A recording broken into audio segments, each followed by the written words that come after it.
No, I just thinking back to that beginning time, it was the most lonely, isolating feeling ever.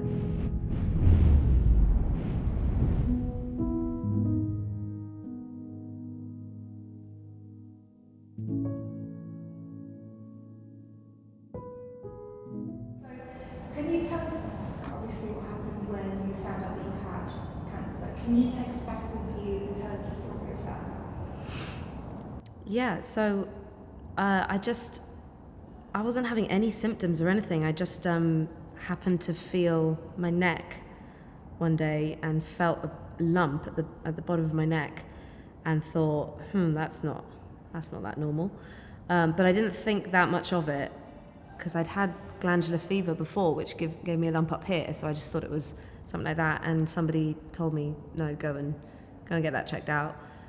It was the right thing to do because, well, it was a slow process. And then I actually got told by the first person I saw at the Marsden that I was a hypochondriac. Then I had a biopsy and a CT scan and a PET scan, and it sort of got more and more alarming the more scans that they booked me in for. And then sort of maybe within 3 or 4 weeks, I had my stage 4 Hodgkin lymphoma diagnosis. And it was just, that was the worst day. Definitely the worst day that I had in the whole year of having treatment was that day. I was told that, chemo would start 6 months, but that I had to go through, or that I could go through some fertility preserving treatment before that, which was another, 25, you don't want to have to be thinking about your fertility or that it might be compromised. And then being told you're going to lose your hair and that you have to go through 6 months of chemo. It just felt completely like I was in it alone. I didn't know about any of these charities that bring people together. I didn't think about using Instagram to connect with people. Didn't know anybody who'd gone through cancer at a young age, in their 20s or 30s or teens. I just didn't know how I was going to get through the day, and then the next day, and then the next 6 months.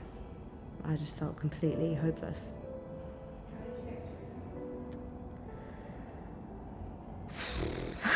No idea. I started writing. I think that really helped me, and initially just for myself, to try and sort of process a bit of what I was going through. But then I started sharing it, and then quickly found another girl at the same hospital as me who was going through different kind of treatment, but and that just made all the difference. Just finding people going through what you're going through is really great. How often do you check your breaks? Before obviously you got diagnosed, did you check? Before I was diagnosed, I didn't check. Didn't know how to. Thought, oh, well, cancer's for all people. And now I definitely check.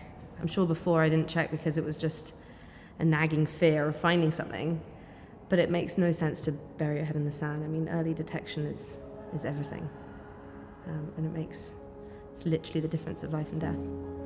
What would you want your legs to do? I think just that you can do it. You can do what you set your mind to. I had no idea the things that I could get through, get past, get over until I had to. How would you describe the journey so far? Yeah, amazing, miraculous. Because I had when I was told I had to have a stem cell transplant, I was told this will more than likely cause infertility. And that, more than anything else, was the worst news. I could deal with 6 more months of chemo, I could deal with having a stem cell transplant, but being told that I wouldn't be able to spontaneously conceive a baby or naturally without intervention was just awful. I felt like that was, I wasn't someone who didn't know whether they wanted kids. Like, I definitely always did.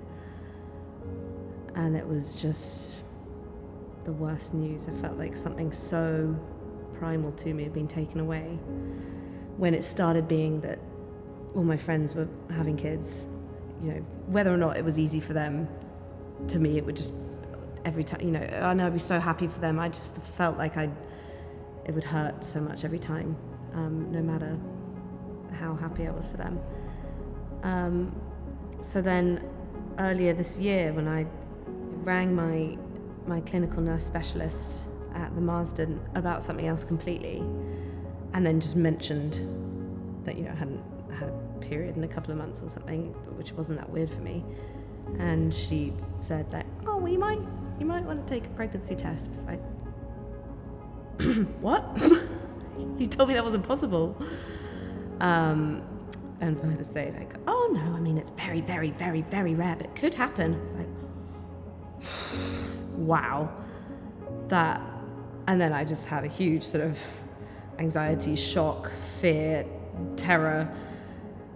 And I waited a day and then took the test the next day, and it was positive, and it was, you know, that day that I saw that, I was just gobsmacked. I didn't know what to do.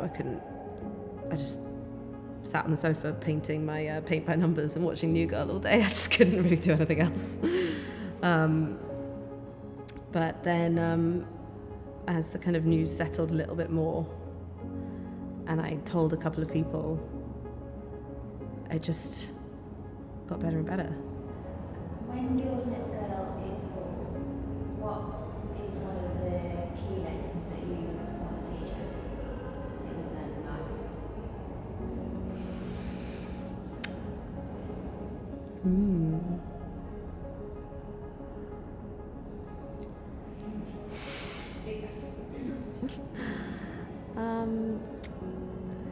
I just want to teach her to be herself, and just support her and being herself, no matter what or who that is.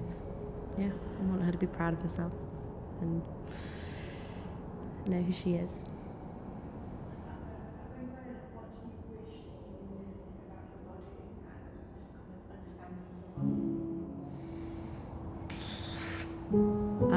I feel like growing up, I knew nothing about my body.